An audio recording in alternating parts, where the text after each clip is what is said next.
inteligencia artificial en la educación.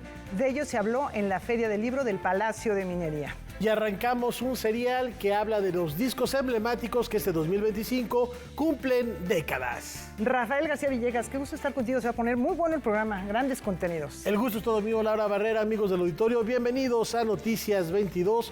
Hola, Laura Regis, en la traducción de lenguas de seña mexicana. Y vamos a ver la información que hemos preparado para ustedes. Sí, porque hay personajes que marcan la historia y resumen lazos de amistad, incluso entre naciones. Vamos a verlo.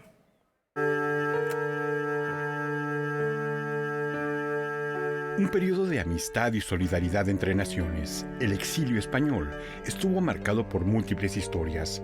Tan solo dos de ellas dan cuenta del enriquecimiento mutuo a través de la tertulia que organizó el Orfeo Catalán de México, titulada Presencia de Cataluña en México, Pere Bosch Gimpera y Ramón Xirau. Para fortuna nuestra, pues va a ser muy bien recibido en el Colegio de México, en la UNAM, en donde perteneció casi toda su vida, y tuve la fortuna de recibir clases de él, ¿no? O sea que para mí significó mucho aquella presencia tan especial que representaba este personaje, don Pere Bosch Gimpera. La tertulia a cargo del doctor Eduardo Matos Moctezuma permitió adentrarse en la personalidad de Bosch Gimpera, a quien Eduardo Matos Moctezuma recuerda como un profesor que nunca perdía la compostura. En el caso de Ramón Xirau, el antropólogo recuerda al amigo, quien, junto con su esposa, organizaba animadas comidas en las que se reunían interesantes personalidades. El otro personaje estaba dedicado, también nació en Barcelona, estaba dedicado a la filosofía, a la poesía, y nos dejó igualmente escritos memorables sobre ambos aspectos, ¿no? Con él tuve una amistad, afortunadamente, aunque él era mucho mayor que yo, pero tuvimos una amistad, sobre todo en los últimos años de su vida. Eduardo Matos Moctezuma considera de importancia estas historias, la de su profesor y la de su amigo.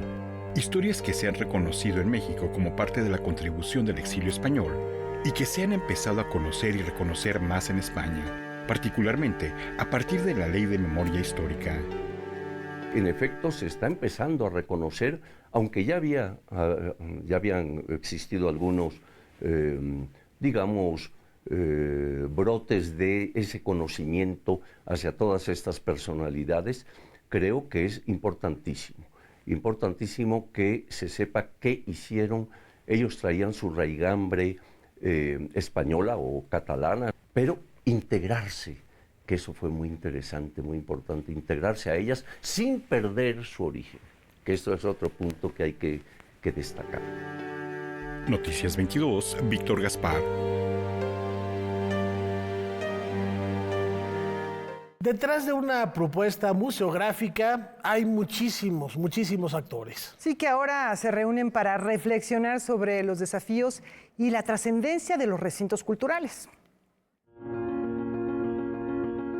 Crear comunidad e intercambiar experiencias sobre el trabajo que se hace en los museos es uno de los objetivos del encuentro Entre Cruces, Educación en Museos.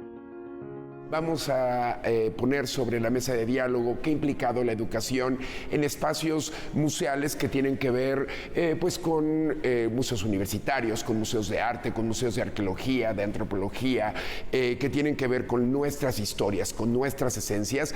Desde América Latina ha habido una linda suma de otros espacios, desde lo que es Costa Rica, Ecuador, Colombia, Argentina, también los Estados Unidos. A realizarse del 5 al 7 de marzo en el Museo Sumaya Plaza Loreto, el encuentro reunirá a diferentes actores relacionados con la labor que se hace en estos espacios. ¿Cuáles son esos caminos que hemos recorrido? ¿Cuáles son estas estrategias que hemos empleado para diseñar visitas, para diseñar proyectos, para elaborar talleres? Pero también ver dónde estamos parados actualmente, ¿no? ¿Cuáles son esas preocupaciones que tenemos? Y justamente a partir de eso, pues, construir en conjunto, esa es también una de las intenciones. Y por otra parte, pues es esta parte también, ¿no? De cómo, pues sí, ¿no? Cómo mejorar, cómo entender cuáles son esas preocupaciones que estamos viendo en nuestros públicos, esas preocupaciones que tenemos nosotros. Además de las 20 ponencias, conferencias y mesas de conversación, se contará con la participación de Miriam Kaiser, Graciela de la Torre, Silvia Singer y Gabriela López. El Museo del Perfume, por ejemplo, pues una reflexión sobre qué implica trabajar con algo que no es visual, que no es táctil, que es totalmente olfativo, ¿no? Desde el Museo Espacio de Aguascalientes, también van a estar abordando ahí una serie de dinámicas a partir de esta iniciativa de Noche de Museos. Hay una investigación también, por ejemplo, sobre el efecto de visitas virtuales en personas de la tercera edad, ¿no? Una investigación desde la Facultad de Psicología de la UNAM, y pues ese es un análisis también como muy concreto de cuál es el efecto de estas visitas en un grupo de adultos mayores. Entre cruces, Educación en Museos podrá seguirse en línea y las personas que deseen acudir como público podrán inscribirse de manera gratuita a través de la dirección que aparece en pantalla. Al final del encuentro, las ponencias se podrán consultar a través de la red. Noticias 22, Alberto Aranda. El tiempo de mujeres sigue conquistando escenarios. Y ahora nos descubre un lugar sin fin. El Teatro Benito Juárez presenta la tercera temporada de Un lugar sin fin, una obra que habla sobre la violencia hacia la mujer y que tiene el objetivo de crear conciencia sobre el tema. Ha sido la investigación y el registro de muchísimas historias que me parece necesario, o sea, se convirtió en una necesidad para mí hacer tangible, visibilizar, por una cuestión también de honor, tanto a las que han perecido como a las que han sobrevivido, como a las que sobreviven todos los días. Pues el hecho de ser mujer sí te mantiene en un estado de alerta y de vulnerabilidad. La pieza coreográfica, en la que participan 5 mujeres, cuestiona la forma en la que interactuamos y busca fomentar nuevas dinámicas para relacionarnos como sociedad. Y aparte quise trabajar con ellas la cuestión de la psicología del personaje, que ellas a partir de sus propias vivencias terminaran de darle como cuerpo y historia a cada uno de esos personajes, y ya luego traducir todo eso al lenguaje corporal, al lenguaje de la danza, junto con el lenguaje visual. Y de calificativos que les dijeron. Esta obra forma parte de la 7ª edición de Tiempo de Mujeres, Festival por la Igualdad, en la que también participan otras puestas en escena que abordan temas como la violencia contra las infancias, la gordofobia y la mujer como estereotipo. El programa completo lo puedes consultar en las redes sociales del Sistema de Teatros de la Ciudad de México. Ponernos en relación. Yo creería que es a través del arte y la creación que podemos ser empáticos, que podemos encontrar y generar espacios de creación, espacios de comunicación y de diálogo con el otro. Creo que es un espacio importante para el diálogo, para la reflexión, y bueno, estoy muy honrada. Un lugar sin fin ofrecerá funciones en el Teatro Benito Juárez del 13 al 16 de marzo. Los boletos se encuentran a la venta en la página que aparece en pantalla y en la taquilla del recinto. Para Noticias 22, Iván Ramírez. Y seguimos en los escenarios de la danza al teatro. Entre migraciones y guerras, el instinto más primitivo aflora. Vamos a descubrir que después de todo, animales y humanos no somos tan distintos.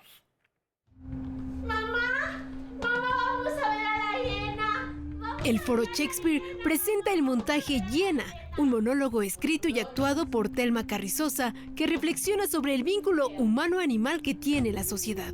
La figura femenina, la juventud y la familia son los pilares que sostienen esta propuesta. Ya me Esta obra gira en torno a dos anécdotas en paralelo, una hiena humana y una cachorra de hiena. Hago hincapié en la juventud de ambas, porque esta obra trata de eso, cuando eres joven y tienes ganas de comerte el mundo, y después recorriendo el mundo te vas a dar cuenta que es muy voraz también y que puede comerte. La directora parte del miedo que tienen los seres humanos al cuerpo y a su naturaleza animal, para presentar la historia de Hiena, una cachorra que pierde su madriguera y su manada a consecuencia de un altercado social. Ella renuncia a su bestialidad para ser sumada como mujer a este pueblo que termina rechazándola. Por un lado, le tenemos mucho miedo a entrar en contacto con la parte bestial que tenemos, pero al mismo tiempo vivimos en un mundo muy violento. Acá subirte al metro puede llegar a ser un riesgo en las mañanas a las 7 en hora pico, por ejemplo. Entonces, me interesa hablar y conectar con nuestros rasgos animales y viscerales a partir de situaciones límite humanas. Un ensayo escénico que se desarrolla entre la migración, la guerra, el amor y la nostalgia. Esta obra también habla de cómo a veces no tenemos compasión por la otredad y de todo lo que es diferente a mí me genera repulsión. También me gustaría mencionar que el eje de esta obra es el hogar como fractura y el hogar como refugio simultáneamente, porque es el primer lugar de fractura, el primer lugar de dolor, pero al mismo tiempo es el lugar en donde llegamos a sentirnos seguros. Hiena se presenta todos los domingos de marzo en el Foro Shakespeare a las 18 horas. Noticias 22, Karen Rivera. Y mi hocico está listo para... Regresamos para ver cómo van las cosas en la Feria del Libro del Palacio de Minería, ¿no? Y mucho más aquí en Noticias 22.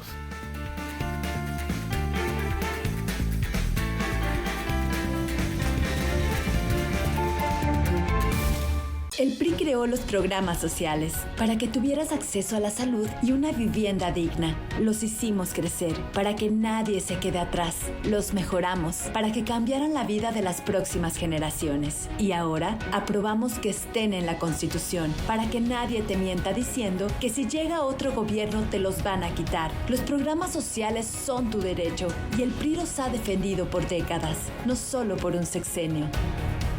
PRI.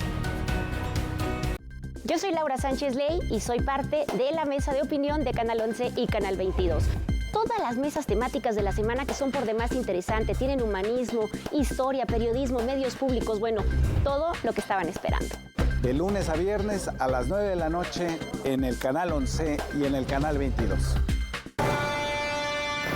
Medianoche en corto, en colaboración con el IMCINE, presentan. El lunes te presentamos Bingo. Habrá más suerte la próxima vez. Al terminar, disfruta de...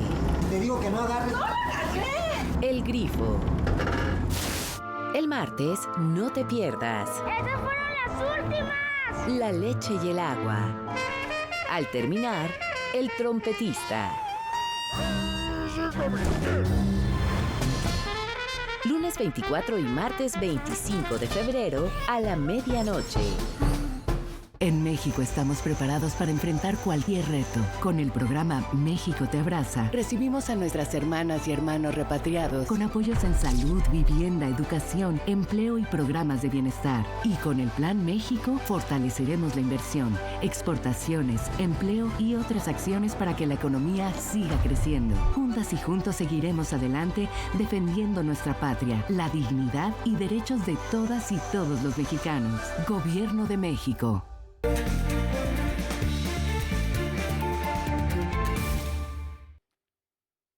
Ellos han encontrado la pauta para despertar la curiosidad científica de toda una generación. Con el objetivo de acercar a las niñas, niños y adolescentes a la educación científica, es que surge Programa Adopta un Talento, Pauta, que a través de talleres, clubes de ciencia y cursos se les incentiva a hacer uso de la creatividad, de la curiosidad y el cuestionamiento de ideas, y así desarrollar el pensamiento crítico. lo que hacemos es trabajar en habilidades científicas, ¿no? Y cómo vamos desarrollando distintas maneras de cuestionarnos, de ir trabajando para poder aprender y para poder ser personas con mayor criterio. Con el apoyo de la iniciativa privada, de universidades y gobierno federal, es que Pauta, en 18 años, tiene presencia en 17 estados de la República, con la convicción de formar ciudadanos con habilidades científicas comprometidos con su entorno. Tenemos alrededor de 12,000 alumnos. Pauta te puedes quedar desde los 4 años hasta los 18 años. Entonces, el 60% de estos niños se quedan al menos 6 años y de ese 60%, el 40% permanece por más de 12 años en Pauta. La primera parte del año hacen actividades que llamamos unitarias, donde desarrollan habilidades como la observación, la predicción, y la segunda parte del año hacen proyectos que exponen en la Feria de Ciencias y que cuentan con el acompañamiento de la comunidad científica. Para Pauta, lo importante es generar espacios donde las niñas y niños puedan compartir sus gustos, sus habilidades y desarrollar su vocación científica.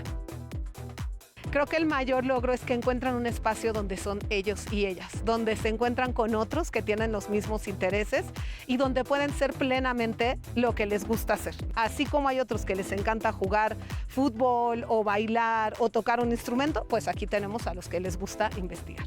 Si lo vemos desde un lado organizacional, sí tenemos una incidencia en las vocaciones científicas y sí alrededor, por ejemplo en Ciudad de México, del 60% de quienes permanecen más de 6 años en Pauta eligen alguna carrera de ciencia básica. Para más información sobre las actividades, inscripciones y cómo apoyar este proyecto, visita la página pauta.org.mx o en sus redes sociales. Creemos en Pauta que la fuga de cerebros más importante es la que tenemos dentro del país. Es decir, todos estos niños y niñas que estando en el campo, que estando en sus escuelas, les interesa investigar, les interesaría una carrera de ciencia, pero que después no se ve como algo viable. Que es algo como, eso es muy difícil, eso es para algunas cuantas personas, eso no es una posibilidad para mí. Eso es lo que nos parece más importante. Que si a ti es algo que te apasiona, esto sea un camino real de vida. Entre rituales, música y danza, la cultura purépecha celebra la vida y su cosmovisión. Michoacán está listo para llevar a cabo la fiesta cultural más grande que reúne a una gran cantidad de danzantes de todas las regiones del estado. Y este año está dedicado a la mujer. Quinchecua tiene muchos años de que se realiza, que son las expresiones, danzas de carácter patronal, que son también pues, de los portadores de la cultura, portadores y portadoras que han heredado y que han aprendido las danzas, la indumentaria, toda la densidad cultural que tiene esto. Son personajes que no son artistas, digamos, de una compañía de danza o de una compañía de teatro. Son personajes de la comunidad, son personas de la comunidad. Por cuarta ocasión, la sede será en las Yacatas de Tzintzuntzan, considerada una de las ciudades prehispánicas más grandes del siglo XVI. Además, es uno de los 10 pueblos mágicos que tiene Michoacán. Desde las 12 del día en Tzintzuntzan habrá cocineras tradicionales, habrá artesanos y artesanas, productores en las calles de Tzintzuntzan. Luego hay un convite, que es un recorrido que hacen caracterizados las comunidades por la calle, para las 8 de la noche en punto dar inicio a este evento que dura cerca de 1 hora 40 minutos, donde más de 370 personas, casi 400 personas están expresando su conocimiento artístico, poniéndolo para la visibilización de la gente, para que lo conozcamos. La riqueza culinaria de Michoacán es tan vasta como su cultura, pues cada región ofrece un platillo único y especial. En esta celebración se hará también una conmemoración especial a los santuarios de la mariposa monarca a 50 años de su descubrimiento. Hoy la gente ya conoce que existe una Quinchecua o que existe una actividad cultural en Michoacán. Entonces nosotros sí queremos que también la gente conozca no solamente la danza de los viejitos, que es bellísima, que es queridísima en el mundo, sino también otro tipo de expresiones culturales dancísticas que tiene Michoacán. El evento se llevará a cabo del 13 al 16 de marzo La entrada es gratuita y los boletos los puedes conseguir a partir del 25 de febrero en la página www.visitmichoacan.com.mx y se estarán regalando 600 entradas al día. Para Noticias 22, Iván Ramírez.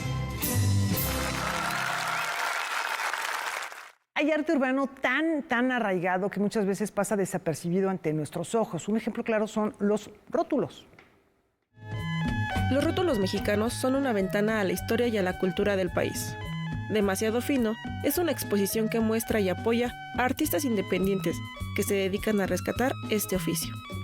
Demasiado Fino es el nombre detrás de la retórica del Distrito Federal y de la pérdida de identidad, que son dos ejes conductores importantes del motivo de esta exposición, y el segundo es la pérdida de identidad a través de lo que sucedió en la delegación Cuauhtémoc cuando la quita de los rótulos de los puestos, que para nosotros es muy importante en términos visuales de la ciudad, de reconocimiento y de la jerga más importante gráfica del país. Gracias a la colaboración de Todo Bien Estudio y México is the Shit, podremos conocer obras de más de 30 expositores, en Mérida 151 en la Roma Norte, totalmente gratis hasta el 30 de marzo. De los 50 a los 90 se desarrollaron técnicas mucho de pincel. Aquí hay ejemplos del rótulo de estaño sobre vidrio, que era el característico de las neverías, de las joyerías, de las marisquerías, ¿no? Y tenemos el privilegio de contar con este rotulista que los hacía. Sin embargo, a partir de los años 2000 empezaron a sustituir a los rótulos por la publicidad digital impresa. El objetivo de esta exposición es preservar esta técnica como lo que son, obras de arte.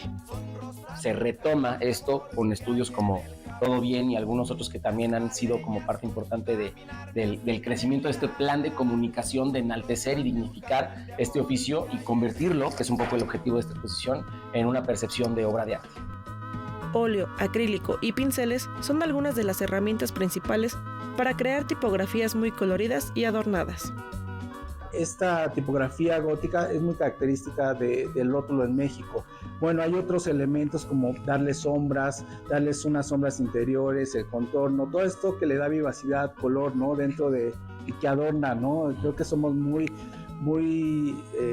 a favor del barroco, del color y de lo recargado, y creo que eso es una característica del rótulo en México. El rótulo mexicano es un testimonio de la riqueza cultural y la diversidad del país, que se define por su creatividad y pasión. Para Noticias 22, Ariadna Campos Rojas. Es momento de darnos una vuelta al Palacio de Minería y seguir de cerca las actividades de su fiesta librera. Óscar, adelante.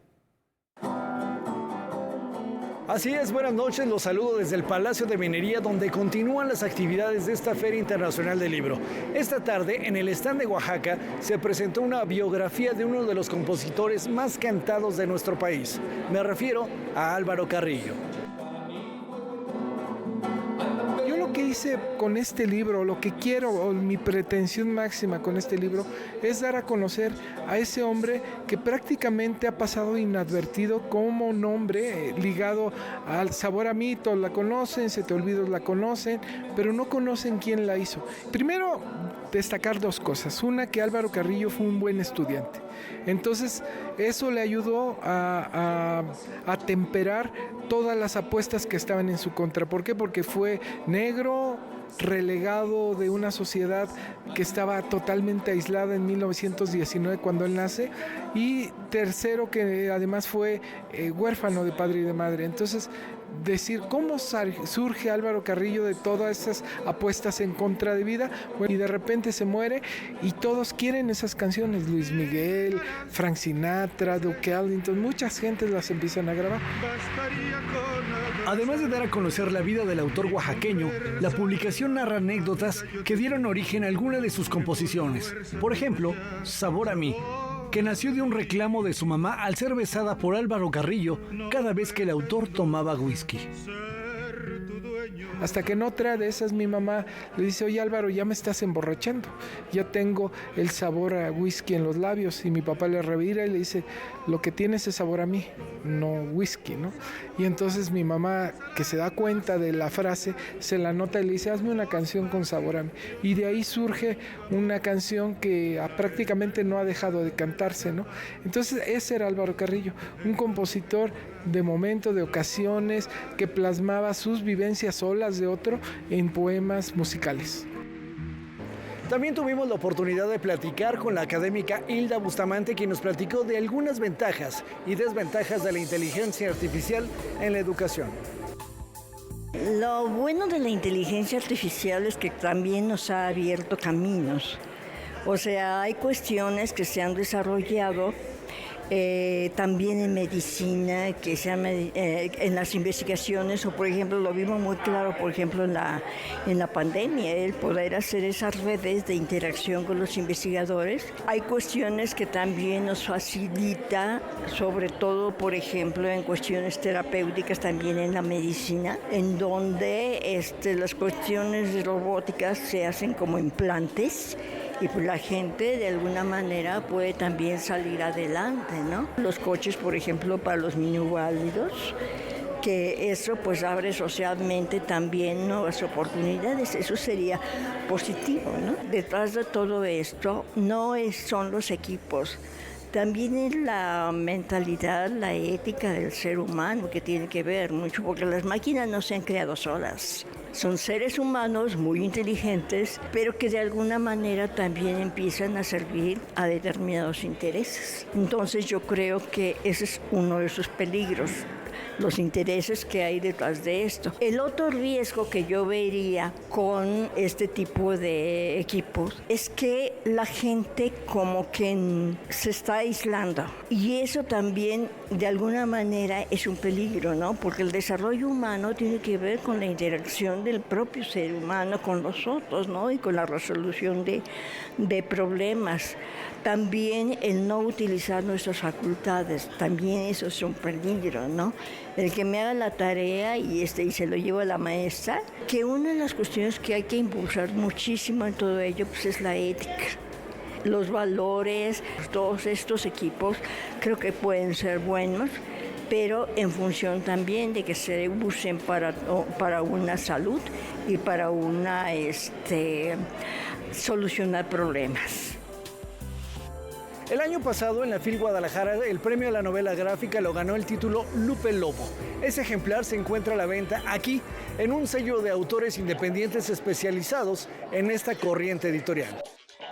Lo maravilloso de la novela gráfica es que podemos descubrir historias de todo tipo, historias de acción, de ciencia ficción, de terror, realismo mágico, que vienen acompañadas de ilustraciones que nos ayudan a sumergirnos y llegar a un nivel más profundo de la obra, donde se conectan perfectamente este equilibrio entre palabras e imágenes. Bueno, nosotros somos una editorial independiente, tenemos 40 títulos, somos una editorial formada por autores que nosotros nos autopublicamos y llevamos nuestro trabajo a muchos lugares, a las ferias del libro, como aquí en el Palacio de Minería. Y bueno, te puedo platicar de algunas de las novedades. Particularmente tenemos el estreno de Lupe Lobo, la obra que ganó nuestro concurso nacional de novela gráfica el año pasado, en 2024. La historia de un chico que nació con una condición muy particular, parece un lobo.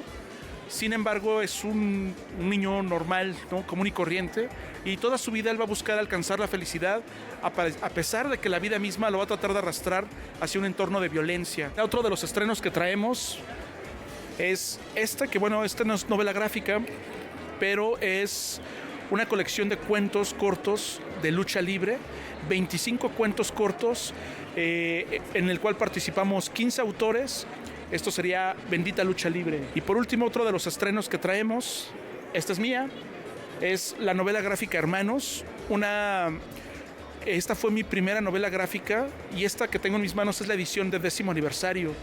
Una historia de dos hermanos que se llevan muy mal, no se han visto en mucho tiempo y se reencuentran aquí en la Ciudad de México en medio de una crisis de violencia, en una historia de ciencia ficción cyberpunk con mucha acción y un toque de rock and roll. Eso es, tenemos más de 40 títulos, 40 títulos, 40 historias, 40 mundos que se pueden explorar y abordar. Y están aquí en el stand 1328 de la Feria del Libro del Palacio de Minería. Hasta aquí mi reporte. Mañana les tendremos más información de la FIL de Minería. Por lo pronto nos despedimos Daniel Rodríguez, Baldomero Ochoa y Óscar Cortés. Buenas noches.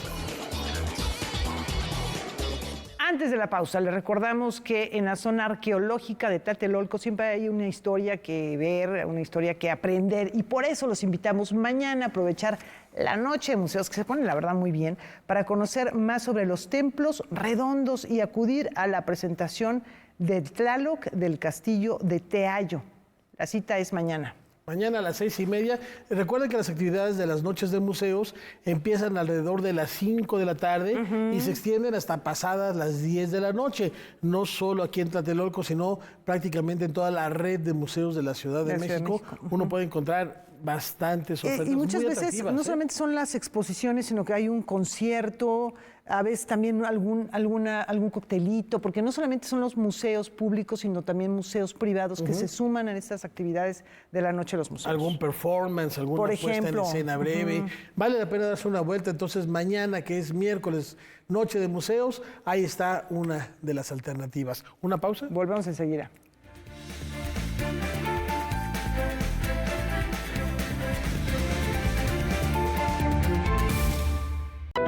Un análisis profundo y crítico sobre el acontecer cinematográfico. Para muchos es una rareza, para otros es una obra maestra.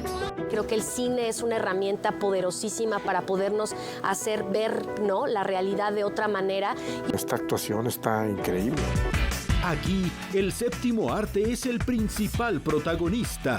Julio López presenta Marquesina, todos los lunes, 19 horas.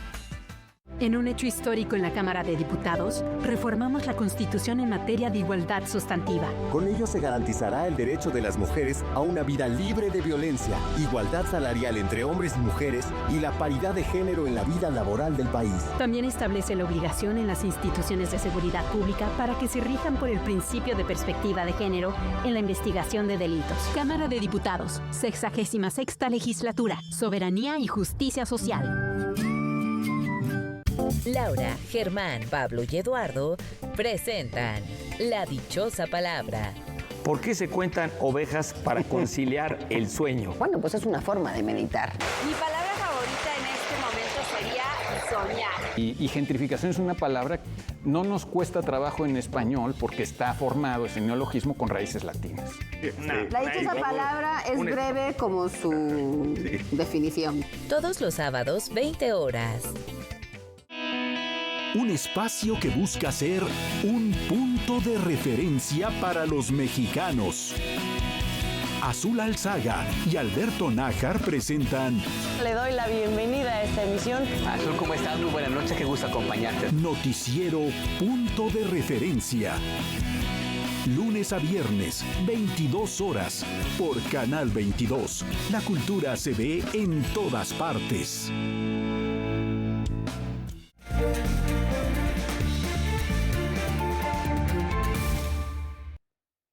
Exploremos ahora el arte que deja tras de sí la huella de un volcán. 6 décadas han pasado desde que Diego Rivera y Juan O'Gorman trabajaron para construir el ahora Museo Anahuacalli, para celebrar este recinto hecho en piedra volcánica, referente del muralismo y que resguarda la colección privada de arte prehispánico más importante de México. Después de la perteneciente al Museo Nacional de Antropología, se presentó un libro conmemorativo.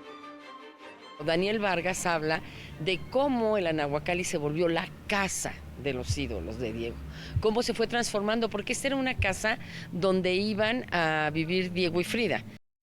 Un libro que de alguna manera dejara el registro de lo que significan estos 60 años, un libro que dejara de manifiesto cuáles son las pasiones de Diego, que yo creo que se encuentran aquí, ¿no? Las grandes pasiones de Diego, bueno, primero, su colección de arte prehispánico, tenemos más de 60,000 piezas de arte prehispánico, 2,500, alrededor de 2,500 se exhiben en el museo.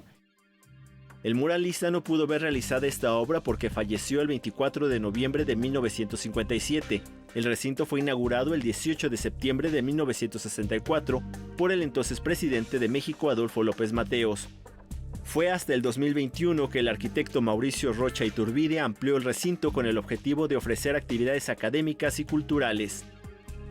A ver, es un libro que habla, sí, de cómo surge este amor por el arte prehispánico, cómo el Anahuacalli le da vida y casa y hace un hogar para estos ídolos, pero habla también de lo que estamos haciendo ahorita, de cómo estamos generando una vida cultural en este espacio y de lo que queremos hacer, ¿no? Hacia adelante. Noticias 22, Alberto Aranda.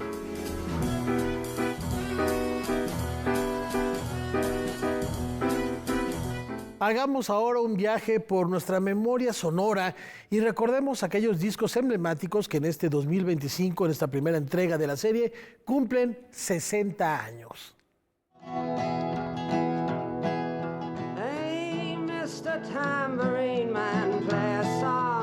A mediados de los años 60, la carrera del joven cantautor estadounidense Bob Dylan parecía alcanzar la cúspide de su popularidad.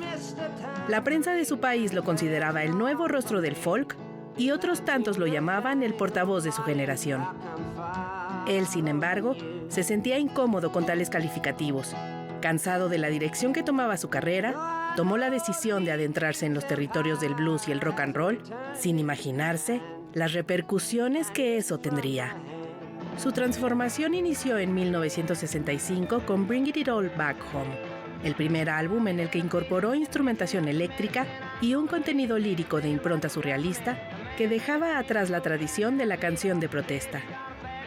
Su nueva etapa musical habría de consolidarse hacia mediados de ese año con el lanzamiento de Highway 61 Revisited, catalogado uno de los trabajos discográficos más importantes de la música popular del siglo XX, gracias en buena medida a su sencillo Like a Rolling Stone. El sonido crudo y directo del tema, así como su letra mordaz sobre la hipocresía de la clase burguesa y los reveses de la fortuna, ampliarían el horizonte de lo que una canción pop podía llegar a ser.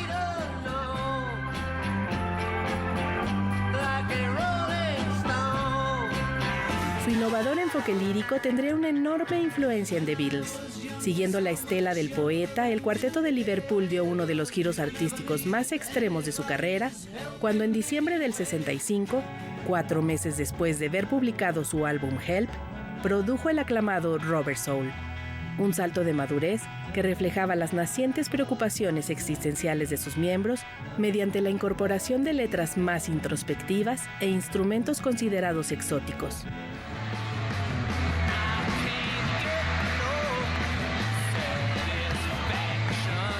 Por aquellos días, The Rolling Stones conseguía su primer éxito a nivel global con I Can't Get No Satisfaction, cuyo memorable riff de 3 notas y versos rebosantes de cinismo la convirtieron en la canción insignia de la banda, que cerró el año con su disco Out of Our Heads en el top 10 de mayores ventas. Proveniente de la boyante escena británica, The Who interrumpía de forma enérgica y desafiante en la industria con su alabado debut discográfico encabezado por el himno juvenil My Generation. En otro registro musical, el dúo californiano The Righteous Brothers sonaba en todas las rocolas con su versión de Unchanged Melody, de su disco Just Once in My Life. Los infatigables y camaleónicos cantantes Cher y Tom Jones, cada uno en sus respectivos géneros, comenzaban a construir sus dilatadas discografías. Mientras que la gran diva del jazz, Nina Simone, acrecentaba su leyenda con I Put a Spell on You, producción que contenía la canción del mismo nombre y su hechizante versión de Feeling Good.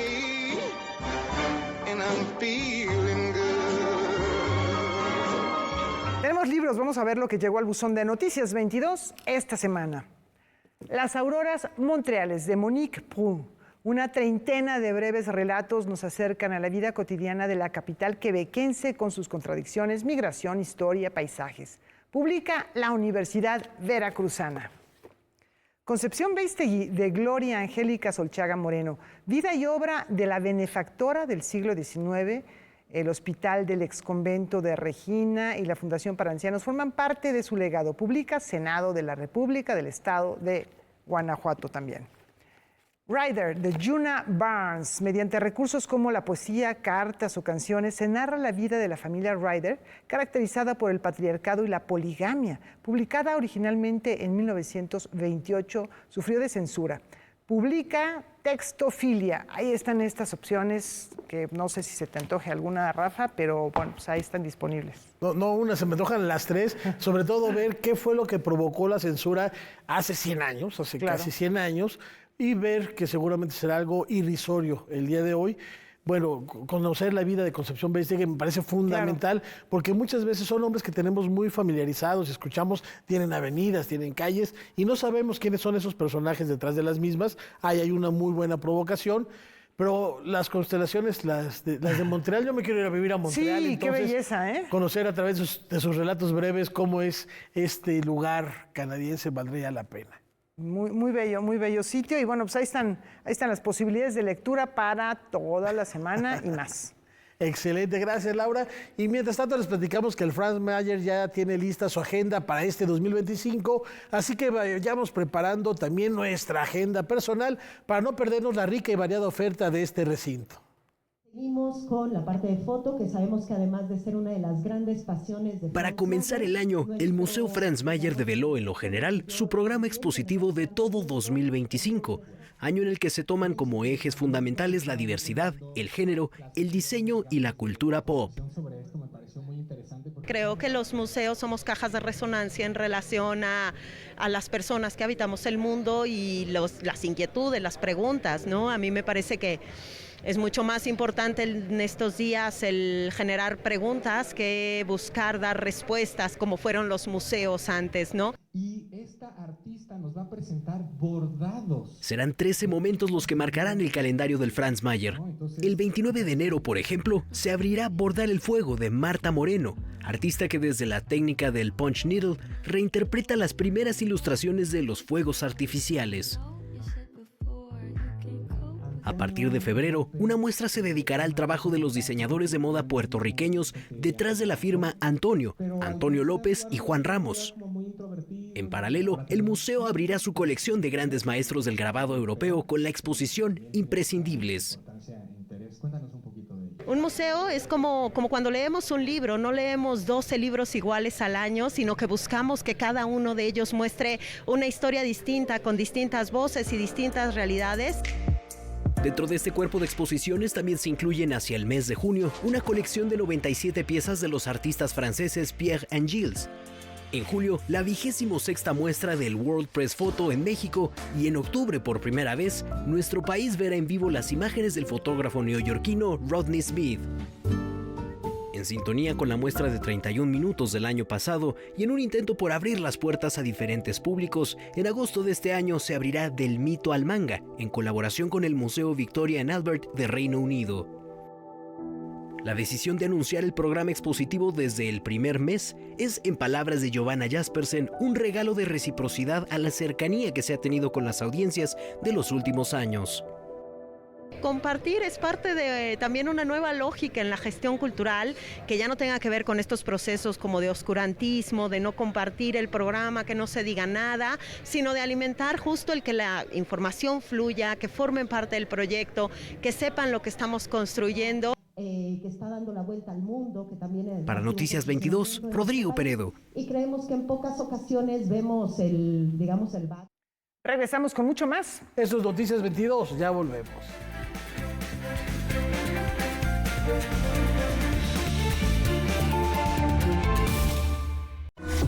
19ª edición del Festival Internacional de Cortometrajes de México. Sacrificio. Te advierto que no será fácil. Debes ir a donde tu hijo desapareció. Camil.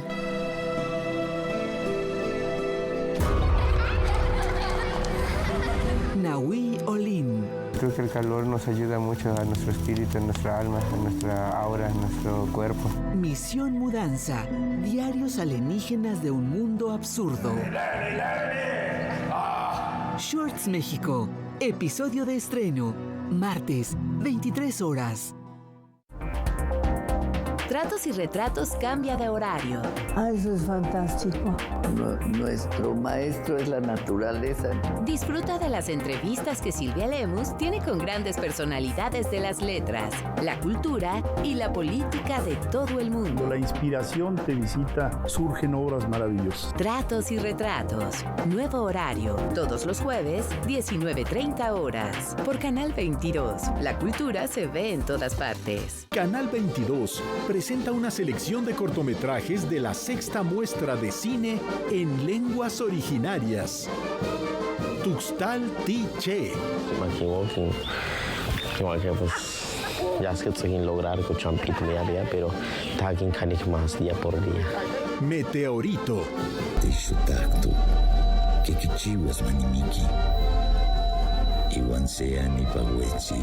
Las nubes son de música.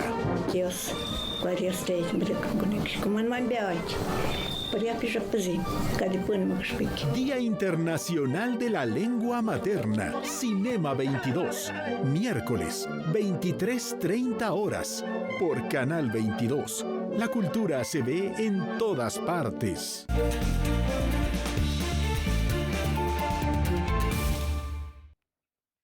La fragilidad de la vida puede ser puesta a prueba incluso por la más simple rutina. Esta obra inicia con La vida está llena de pequeñas rutinas. Todos, en algún momento de nuestra existencia, realizamos repetidamente actividades a las que nos acostumbramos. Subió un cerro, bajó un cerro, subió un cerro, bajó un cerro, subió un cerro, bajó un cerro. Y yo con su mamá, a la mañana siguiente el niño salió corriendo. Subió un cerro, bajó un cerro, subió un cerro, bajó un cerro, subió un cerro, bajó un cerro. Y yo Sin embargo, la ruptura de alguna de ellas puede ser el indicio de que algo importante sucede en la vida, como le pasó al protagonista de la obra Cabeza Rota, un joven que disfrutaba de ir al zoológico. Justo uno se enamora y cambia la rutina, ¿no? Entonces ahora ya no era ir al zoológico, era comenzar a consolidar una especie de hábitat en una habitación, ¿no?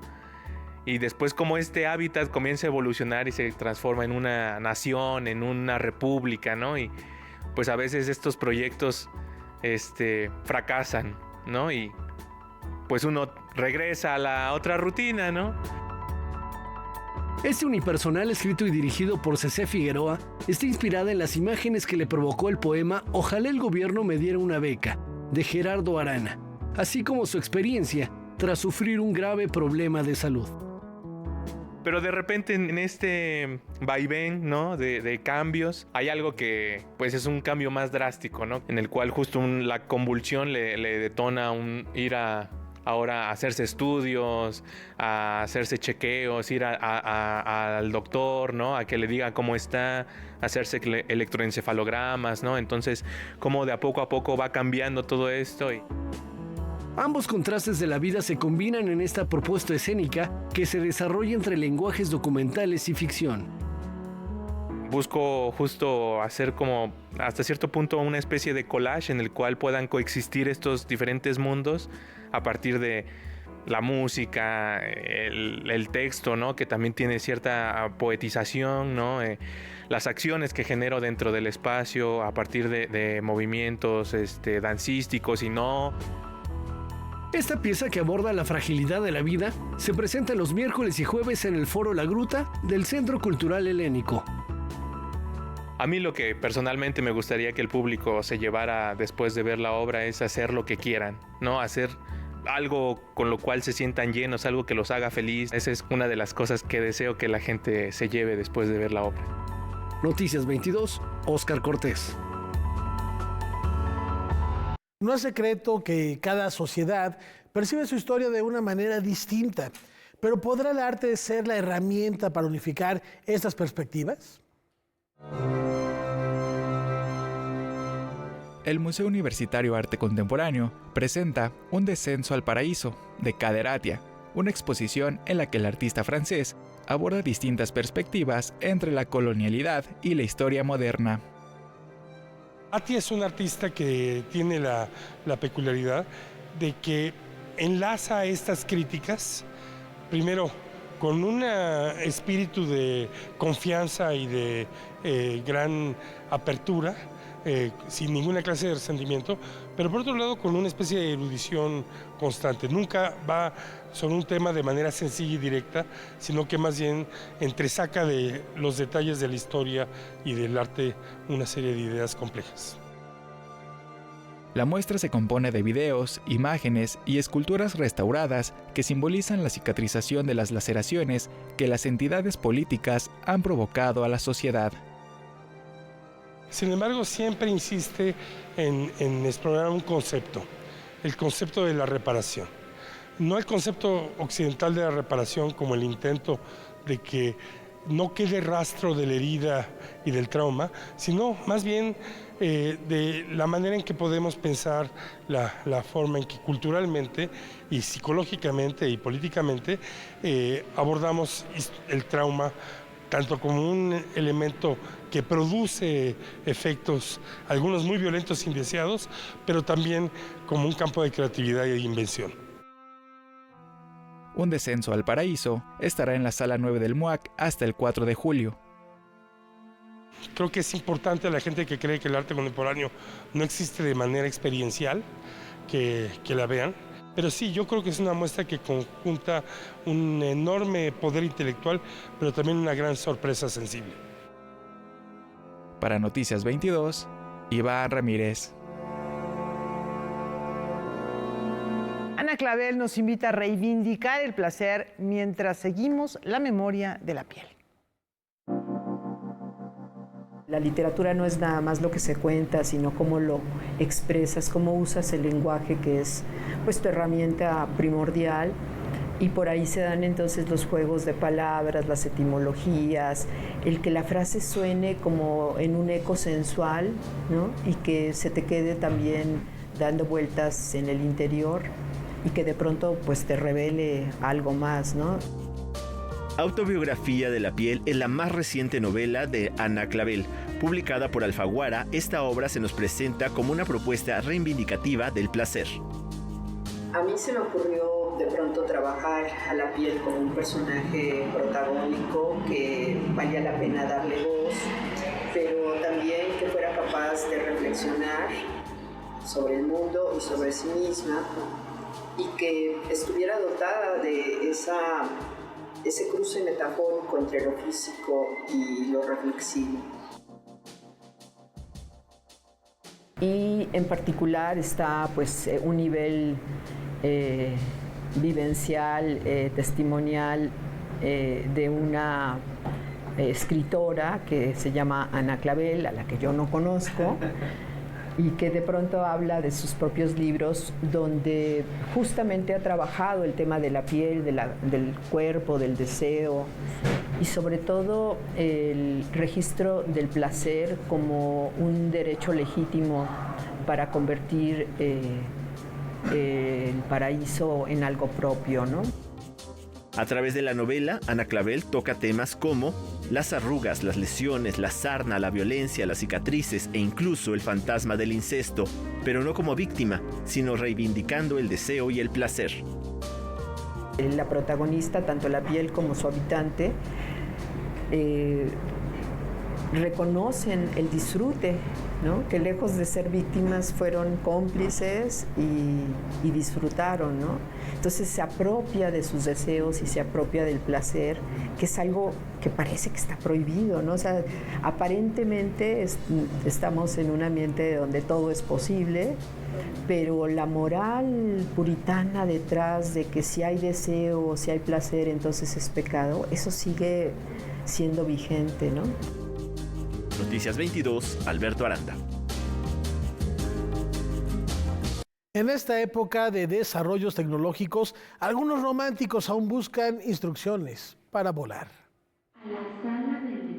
A 25 años de su estreno y 18 de su última función, la obra de teatro Instrucciones para volar vuelve a los escenarios para invitarnos a reír y reflexionar sobre el amor en la era digital. Esta nueva producción marca el reencuentro entre la actriz Karina Gidi, el director de escena José Antonio Cordero, quienes escribieron este texto en 1999 de forma casi profética. ya que cuenta la historia de una mujer que gracias al Internet conoce y se enamora perdidamente de un hombre extranjero que vive a miles de kilómetros de distancia. Una situación que hoy nos parece de lo más común, pero para la época era toda una novedad. A mí me queda muy claro que a pesar de la hiperconectividad en la que vivimos, la velocidad con la que podemos hacer llegar un mensaje, pues las relaciones personales tienen su propia naturaleza y su propia complejidad, ¿no? Hay cosas que no puedes mandar a través de un mensaje de WhatsApp, no puedes mandar el ritmo de una persona, el aroma de una persona, la forma de mirar. Después de revisar el texto, la mancuerna creativa decidió hacer algunas adecuaciones, tomando en cuenta la forma en que las redes sociales han ganado terreno sobre los encuentros presenciales. No obstante, el argumento central se mantiene intacto para conectar con cualquier espectador que alguna vez se haya enamorado. Pues el dilema al que se enfrenta la protagonista es como el amor mismo, un salto de fe. Pulgar arriba. Lo que modificamos fue un poco el cómo se acerca a una persona a la otra y cuáles son los miedos que surgen, cuáles son las ilusiones que se hacen, los posibles malos entendidos, las interpretaciones, las expectativas, las fantasías y las reservas, ¿no?, que puede haber con respecto a iniciar la aventura amorosa. ¿Quieres casarte conmigo? Desde su título, la obra está repleta de metáforas sobre la aviación, y es que las fuerzas que intervienen para elevar un avión por los cielos en algo se parecen al impulso de emprender una relación amorosa. Está un poquito deprimida. Vivimos en el mundo de la metáfora aquí. De hecho, la entrada al Internet es a través de una ventanita, tal cual. Entonces, hay dentro de todo el relajo y el juego y la broma, hay mucha poesía. Instrucciones para volar se presentan en la Sala Javier Villaurrutia en el Centro Cultural del Bosque. Con información y texto de César H. Meléndez, Noticias 22. Y que le lleva sobre tus alas. El 25 de febrero de 1943 nace George Harrison, un personaje cuyo nombre antecede su leyenda, sí, por supuesto, como integrante del cuarteto de Liverpool de los Beatles. Él, después de John y Paul, que eran los que más componían, también tiene una lista de canciones muy importantes y que forman parte del imaginario colectivo. Bellísimas, y las canciones favoritas de Paul McCartney siempre han sido las de George Harrison. Y así lo recordamos esta noche y los invitamos a que nos acompañen mañana aquí en Noticias 22.